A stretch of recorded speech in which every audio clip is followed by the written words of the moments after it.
Good afternoon. My name is Emily Ferrand-Craig, press officer at the Bank of Canada, and I will be moderating this press conference. So Governor Macklem is pleased to take questions for about 20 minutes, and before you're asking your question, please state your name and affiliation.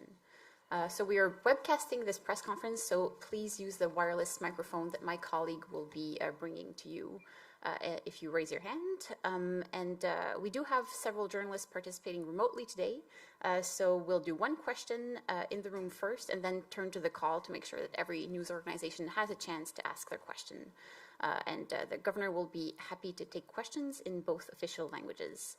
Alors, avant de poser une question, prière de vous identifier, je vous demanderai également d'utiliser le micro sans fil et libre à vous de poser vos questions dans la langue officielle de votre choix.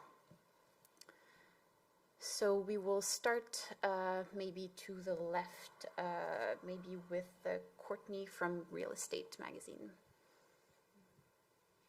Hi there. I am curious to talk about your concern level with the potential rise in mortgage delinquencies, particularly as a wave of Canadians are expected to lock into higher rates compared to what they would have received 5 years ago when rates were super low. Well, the short answer is it is something we're watching closely, but we are less concerned than we were a year ago. And the reason for that is, as you said, there are a lot of Canadians who are renewing their mortgages. And particularly if they got that mortgage 5 years ago, many Canadians have a 5-year mortgage, the rates will be higher because they were exceptionally low 5 years ago. But starting last June, we lowered our policy rate substantially from 5% to 2 3/4. That has reduced mortgage rates, and so yes, there is a reset. They will be facing a higher interest rate, but they're going from an exceptionally low rate to kind of a normal rate, as opposed to something that's high. And when they took out that mortgage, there was a mortgage stress test, and they were tested when they qualified for that mortgage. They were tested for a higher rate that is within the rate that they're going to face. So, look, I'm not saying nobody likes it when their mortgage becomes more expensive. I'm not saying it's going to be easy, but certainly what we're seeing is late payments, delinquencies in mortgages. They were very low for a few years. They have risen, but they're still below pre-pandemic levels. Where we're actually seeing households facing more financial stress is actually renters. If you look at late payments by renters on things like car loans, they actually have risen above pre-pandemic levels. So, look, we are watching that closely, but as I said, the short answer is I'm not saying it's easy, but most Canadians are keeping up with their mortgage payments. Thank you. We can now maybe go to Elizabeth of CBC. Opening remarks, you pointed to Newfoundland and Labrador as kind of leading the way in pivoting in these uncertain waters to find new markets. But Newfoundland and Labrador we're a small market or economy compared to other Canadian provinces. We have fewer goods that we do export. A lot of them are also things like fish, minerals, oil, things that are really designed to be put on a boat and shipped out into the world. So I would assume that we would have an easier time maybe pivoting, but what type of lessons could other Canadian provinces take from that, given our circumstances are so particular? Look, it's a very good question, and obviously being on the ocean, being here in St. John's, big port city, that is a big advantage. It's a lot.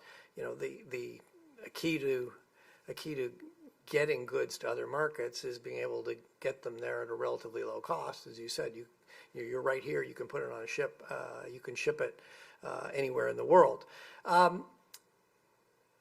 Having said that, I do think the record in Newfoundland and Labrador is that if you look at your energy exports, you have successfully diversified the markets for those.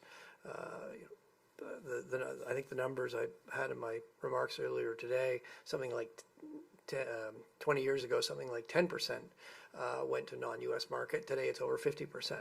So yes, being able to put it in a boat and shipping it is helpful, but you still had to find those new markets. You still had to develop those buyers, develop those relationships, and I think Newfoundland and Labrador's done a very good job in that. And I think that is it.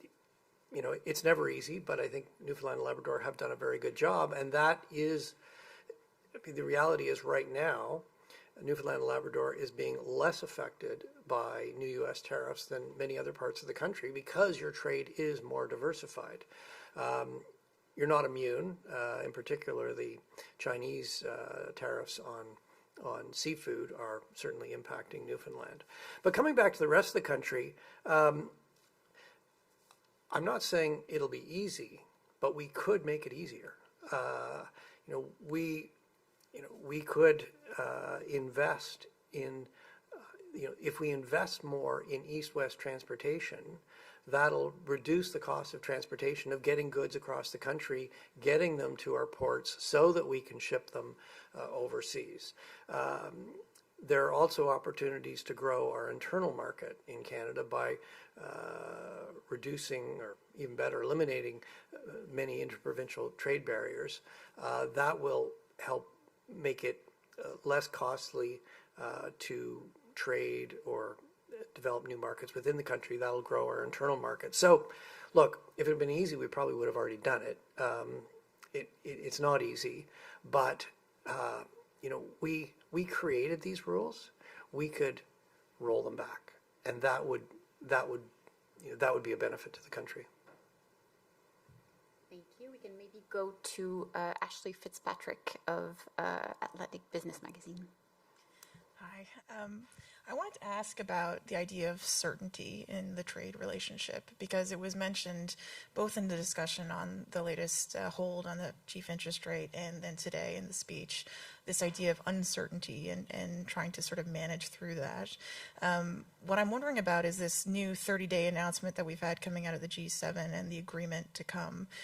Is that going to be for you enough to start to recover certainty and for the bank to become more comfortable in that sense? Or are you looking for any particular markers of things that will give you, I guess, a greater idea of certainty in that relationship? Well, look, it's hard to answer that question.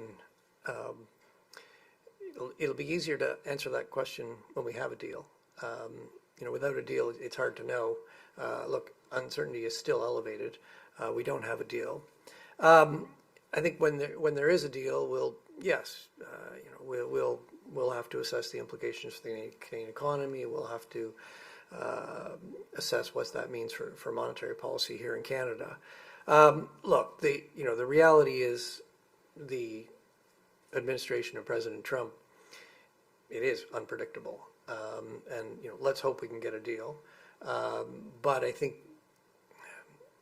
even with a deal, I think we're going to have to recognize that we're going to be living in a more unpredictable world, and it's not just the Trump administration. There are geopolitical tensions, there are wars, there are conflicts. We are living in a more shock-prone world. Unfortunately, that is a reality that businesses have to cope with, Canadians have to cope with, the Bank of Canada has to cope with. What can the Bank of Canada do about that? Well, we can't actually remove those fundamental sources of uncertainty. What we can do is we can make sure that Canadians don't have to worry about big changes in their cost of living. Our focus is on controlling inflation so that these other things don't create inflation problems. The other thing we can do as part of that is when there are adjustments, we have some capacity to help smooth those adjustments. But look, if we can't undo a trade war, we can't undo the effects of a global conflict. Thank you. I think we had Brian from VOCM. Thank you, Governor. I'm just wondering, 5 months ago this month, you were named to the position you currently hold. At the time, we were in the throes of, a global crisis, global pandemic. Now 5 years on, and we're back into what some might say another global pandemic slash crisis. Can you just reflect on the differences or the similarities of what you went through then and what you're going through now? Well, you're right. It has been a very difficult year, 5 years for Canadians. We've been through a pandemic. There was a big surge of inflation coming out of the pandemic. We raised rates forcefully. The good news is that did successfully get inflation back down without causing a recession. We've lowered interest rates. Now we're facing a new upheaval, trade upheaval. There are some things that are similar, but there are also some important differences in the current situation than COVID. So the part that is similar is that a trade disruption like COVID, it is disrupting trade for very different reasons. But the net effect is, if you're a business, in COVID, what were businesses doing? Well, they were looking for new suppliers. If you're a business, you're worried about you're facing tariffs, you're looking at new suppliers to try to get around that. So there are that element of trade disruption and businesses needing to be nimble, look for new markets, look for new suppliers. That is similar. What is different, though, certainly coming out of COVID, there was this huge surge in demand as people wanted to make up for all the things they missed during COVID. They were still buying a lot of durable goods, and at the same time, global supply chains were still disrupted. And the combination of a surge in demand at the same time that supply was constrained contributed to this surge in inflation. The situation now is quite different. Yes, you are seeing supply disruptions, and yes, tariffs are adding new costs, and those will likely get passed on to some degree into the prices that households face. But demand is not surging. The economy is weak. Our exports to the United States have fallen off very sharply. That is spilling into the rest of the economy, and the longer those tariffs are in place, the more that will weaken our economy. So that part of the situation is quite different. From a monetary policy perspective, we're looking at both the downward pressure on inflation coming from the weakness in the economy, the weakness in the labor market, and the upward pressure coming from tariffs and supply disruption. Thank you. Do we have any questions at the back? Yes, okay. Ben from NTV. Hi, Governor. Welcome to St. John's. I guess my question is specifically for Newfoundlanders and Labradorians. What's your message to them who are worried about the economy and what this trade war and tariffs mean for them? Well, look, great to be here in St. John's. Thanks for having me. Look, I think that the message for Newfoundland and Labradorians, for Canadians, is that yes, this trade upheaval, it is having an impact on our economy. So far, our economy is showing some resilience. You're seeing in our exports to the United States, particularly in the sectors that have been directly affected by tariffs, automobiles, steel, aluminum, they've had a very immediate, very big effect. That will spill into the rest of the economy if those tariffs remain. But so far, the Canadian economy is showing some resilience. The directly affected sectors, yes, you're seeing a lot of weakness, but that hasn't spilled over too much yet to the rest of the economy. The second message is that, look, tariffs can be expected, tariffs and counter tariffs can be expected to boost prices in Canada if those tariffs stay in place. That's something we're watching closely. That should, that will build up and then decline, and we are watching how that pass through if those tariffs come. What we're watching both those upward pressures and the downward pressures, and what we're focused on is supporting the economy through this upheaval. while ensuring that Canadians can continue to have confidence in price stability. We don't want Canadians to have to worry about another thing, and that is price stability. We are committed to maintaining low inflation over time for Canadians. Thank you. We're now going to go to the phone line. So I will start with Craig Lord of CP before going to Greg Quinn of MNI and then Promit Mukherjee of Reuters. Craig, you can go ahead. Thank you, Governor. Thanks for taking our questions. I'm wondering if inflation excluding taxes is a metric that we should be paying closer attention to in the coming months.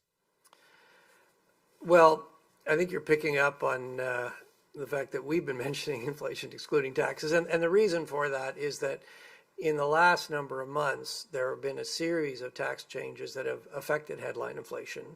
There was, you'll remember, late last year and into the beginning of this year, there was a GST holiday on some goods and services. That has ended.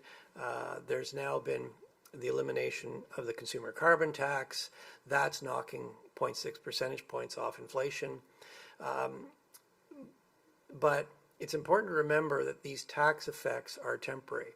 So even though the elimination of the carbon tax is permanent, its effect on inflation, which is the rate of change in the price level, is temporary. So we measure inflation on a year-over-year basis. So a year from now, the effect of the elimination of the carbon tax will fall away out of measured inflation.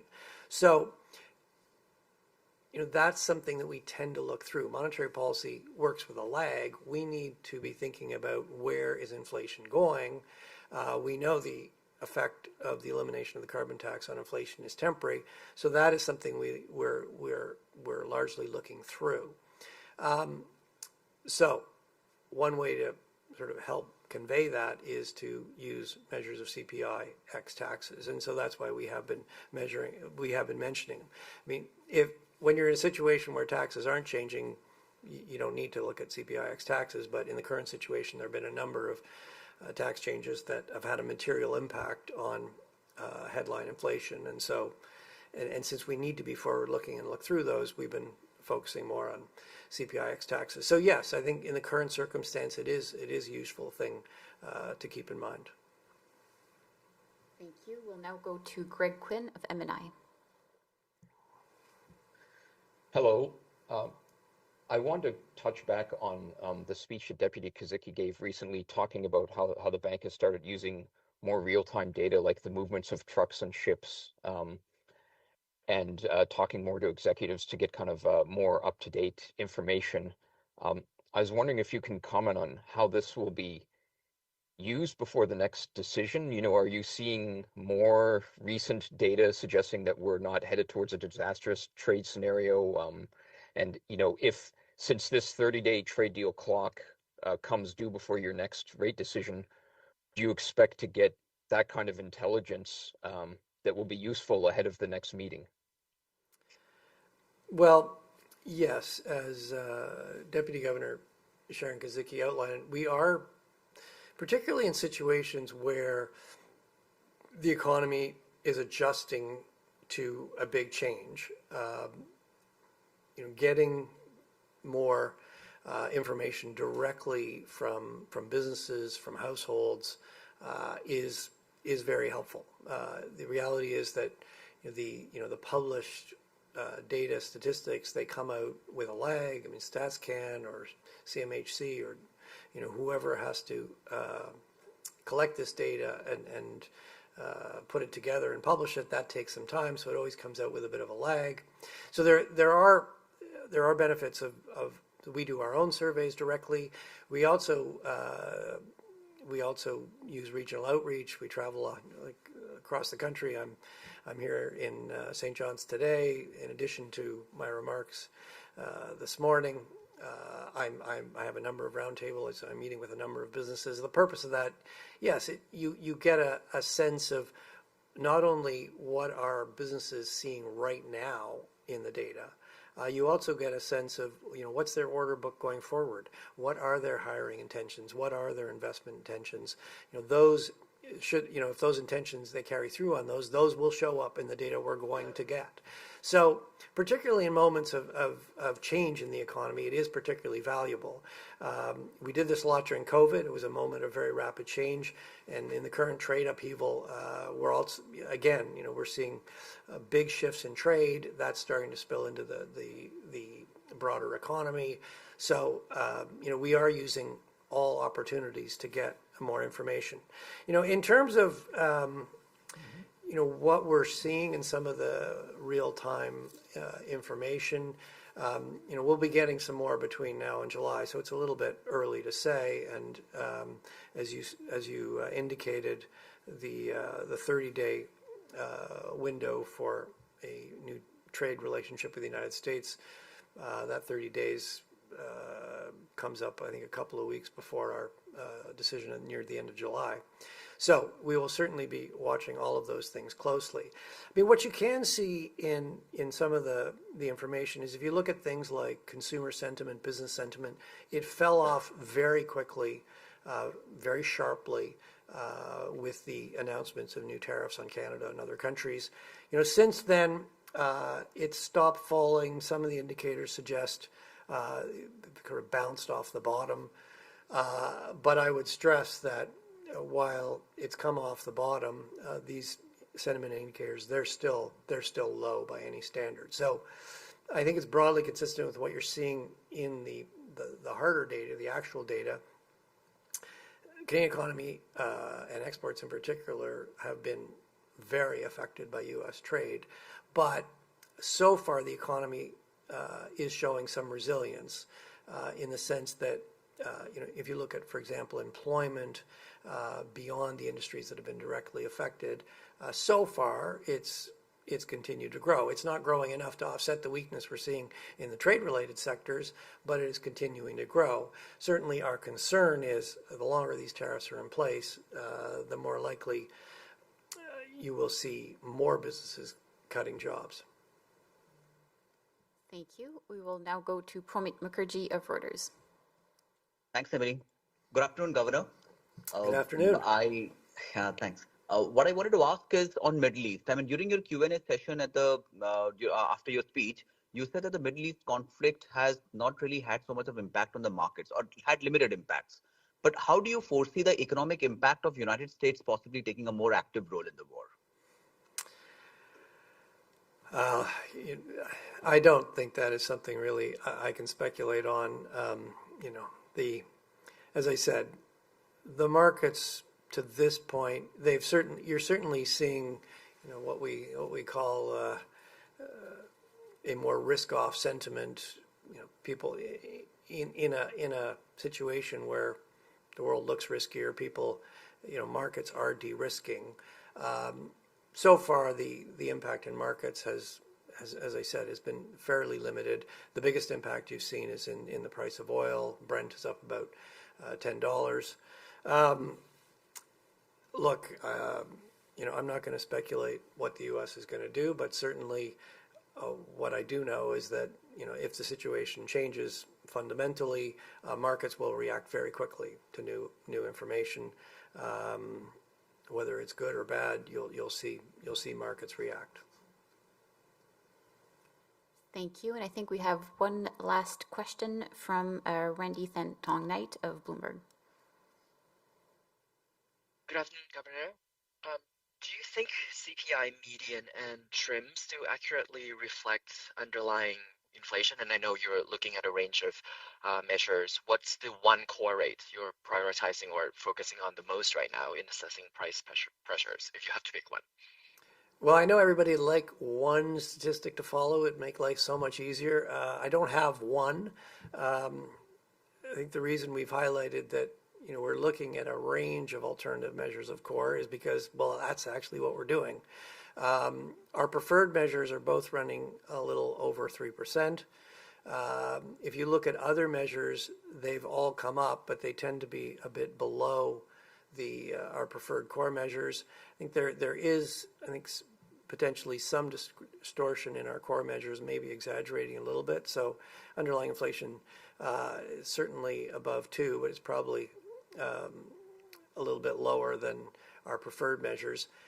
As I said, that's why we look at a range of measures, and I would highlight different alternative measures of core in addition to our preferred measures. The other thing we're looking at is the distribution of price changes, and one way we try to capture that is the percentage of CPI components that are rising higher than 3%. And what you can see is that moved back to very normal levels. It has also ticked up, particularly in a number of in services. So yes, the bottom line, as I indicated, is we have seen more firmness in underlying inflation, and that's something that's got our attention. There is some volatility in inflation. There is some unusual volatility. So, how temporary or persistent this is, I think, remains an open question. We will get 2 more CPI releases before our next decision in July. We get one very soon. The next one will be around July 20th. So, we will be using that data to see, is this volatility? Is this more underlying pressure from trade disruption? I mean, those are the sort of things we're going to be looking at. And thank you very much. That's the time we have for today.